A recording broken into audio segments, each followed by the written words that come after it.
Dia 205, Juízes, capítulo 7. Jure-Baal, isto é, Gideão, e o exército israelita partiram de madrugada e acamparam junto à fonte de Arode. Os exércitos de Midian estavam acampados ao norte deles, no vale, perto da colina de Moré. Disse o Senhor a Gideão: Você está com gente demais para eu entregar os midianitas nas suas mãos. Não posso deixar tantos homens lutarem contra os midianitas, para que o povo de Israel não se orgulhe diante de mim, dizendo que obteve a vitória sozinho. Mande embora do monte de Gileade todos os medrosos e os que estão apavorados. Então voltaram 22.000 homens e ficaram apenas 10.000. Mas o Senhor voltou a falar com Gideão: Ainda há gente demais. Desça com os soldados até as águas da fonte. Ali vou mostrar quem deve ir com você. Aquele de quem eu disser, este irá com você, este irá. Mas se eu disser, este não irá com você, então ele não irá. Gideão obedeceu e fez descer o povo às águas. Então disse o Senhor: Separe os homens em 2 grupos, dependendo da maneira de que eles bebem a água. Um grupo será formado por aqueles que bebem a água nas mãos, lambendo, como fazem os cães. O outro grupo será formado por aqueles que se ajoelham e põem a água na boca para beber. Só 300 homens beberão levando as mãos à boca. Todos os outros beberão abaixando a boca na água. Derrotarei os midianitas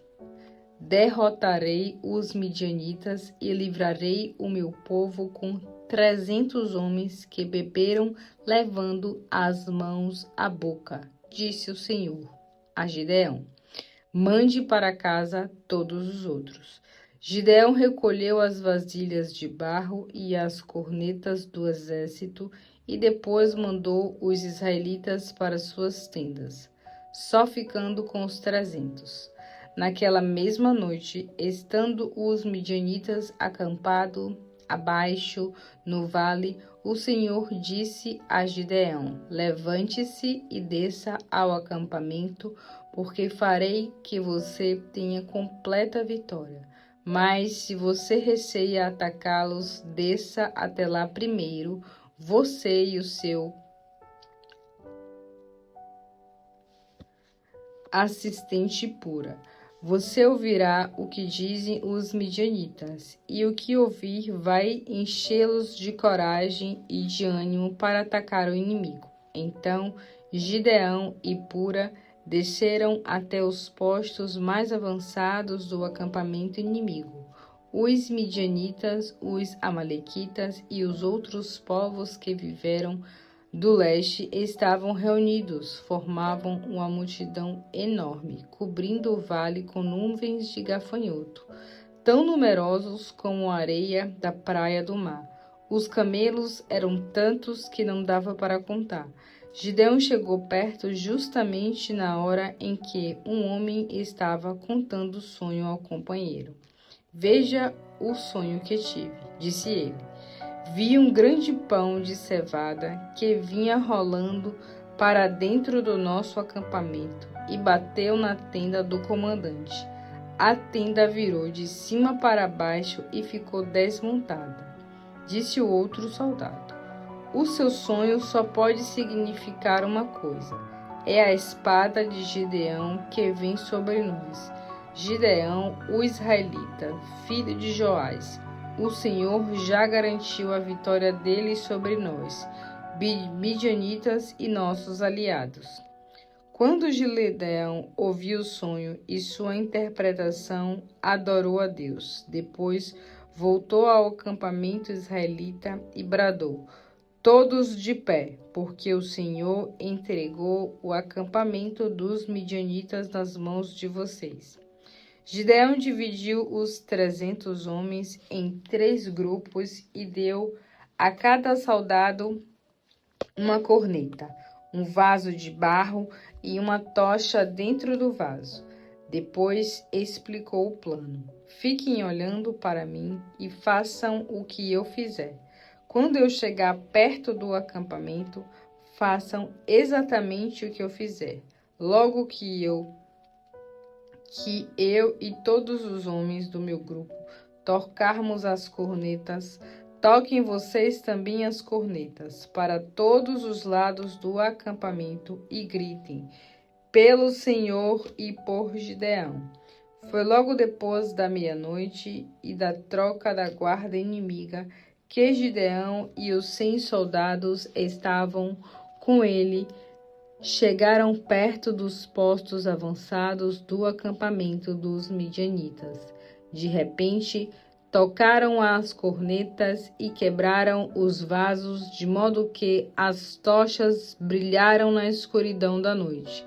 Então os outros 200 homens fizeram o mesmo, segurando as tochas com a mão esquerda e com a direita as cornetas que tocavam.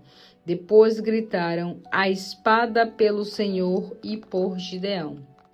Feito isso, pararam e ficaram em seus lugares, observando a confusão dos inimigos. Todos os midianitas fugiram correndo e gritando.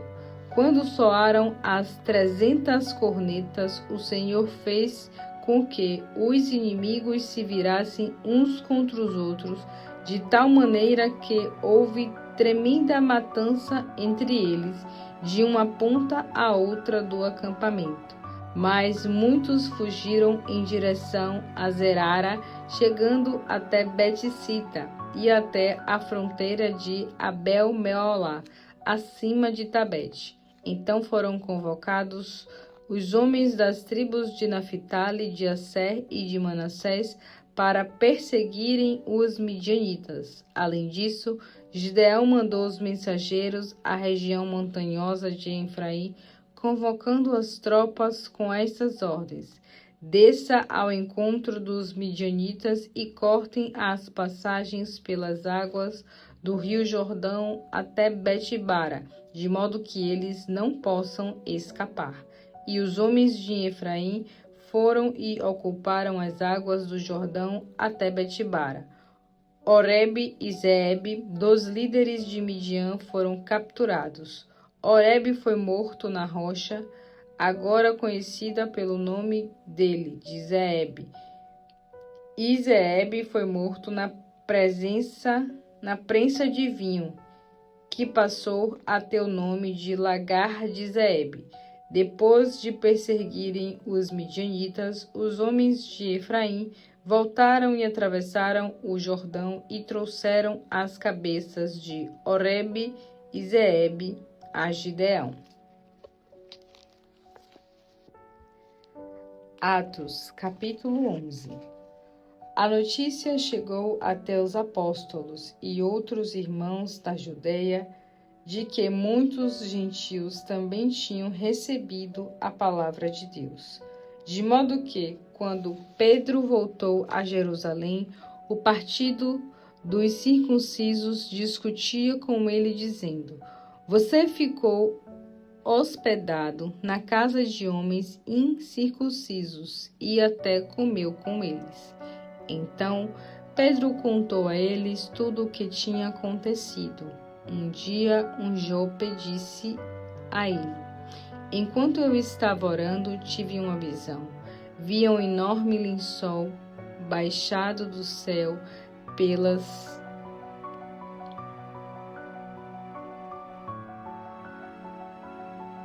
4 pontas. Dentro do lençol havia todo tipo de animais, quadrúpedes de terra, animais selvagens, répteis e aves do céu. E ouvi uma voz dizer: levante-se, Pedro, mate e coma. Nunca, Senhor, foi a minha resposta. porque eu nunca comi nada impuro ou imundo, segundo as nossas leis judaicas. Mas a voz do céu falou outra vez: não chame de impuro o que Deus purificou. Isso aconteceu 3 vezes antes que o lençol e tudo o que tinha nele fosse recolhido ao céu. Nessa hora, chegaram à casa onde eu estava hospedado 3 homens que tinham sido enviados de Cesárea. O Espírito Santo me disse para ir com eles e não me preocupar com o fato de não serem judeus. Estes 6 irmãos aqui me acompanharam e logo chegamos à casa do homem que tinha mandado os mensageiros. Ele nos contou como o anjo tinha aparecido em sua casa e tinha dito: mande buscar Simeão em Jope. Ele também é chamado de Pedro. Ele dirá com vocês e toda a sua família pode ser salvos. Pois bem, quando comecei a falar, porém, o Espírito Santo desceu sobre todos eles, tal como desceu sobre nós no princípio. Então lembrei das palavras do Senhor quando ele disse: João batizava com a água, mas vocês serão batizados com o Espírito Santo. E já que Deus deu a estes não-judeus o mesmo dom que aconteceu a nós quando cremos no Senhor Jesus Cristo, quem era eu para discutir com Deus? Quando os outros ouviram isso, ficaram sem o que dizer e começaram a louvar a Deus. Sim, diziam, então Deus concedeu também aos que não são judeus o privilégio de se arrependerem e receberem vida eterna. Enquanto isso, os crentes que tinham sido dispersos de Jerusalém durante a perseguição, depois da morte de Estevão, viajavam até a Fenícia, Chipre e Antioquia, espalhando a boa nova, mas apenas aos judeus. Entretanto, alguns dos crentes que vieram de Chipre e de Cirene para Antioquia começaram também a anunciar a alguns gregos a mensagem a respeito do Senhor Jesus. O poder do Senhor estava com eles, de modo que muitos creram e se converteram ao Senhor. Quando a igreja de Jerusalém soube o que tinha acontecido, enviou Barnabé a Antioquia. Quando ele chegou ali e viu suas maravilhosas coisas que Deus estava fazendo, ficou cheio de ânimo e de alegria e animava os crentes a continuar firmes no Senhor. Barnabé era um homem bom, cheio de Espírito Santo e de fé. Como resultado, muitas pessoas se uniram ao Senhor. Então, Barnabé foi a Tarso em busca de Saulo. Quando o encontrou, levou o amigo para Antioquia. Assim, Barnabé e Paulo ficaram lá um ano inteiro, reunindo-se com a igreja e ensinando um grande número de novos convertidos. Foi ali em Antioquia que os discípulos foram chamados de cristãos pela primeira vez.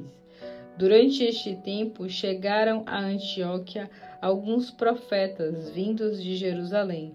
Um deles, chamado Agabo, levantou-se numa das reuniões para profetizar pelo Espírito de uma grande fome que estava por vir sobre o mundo romano.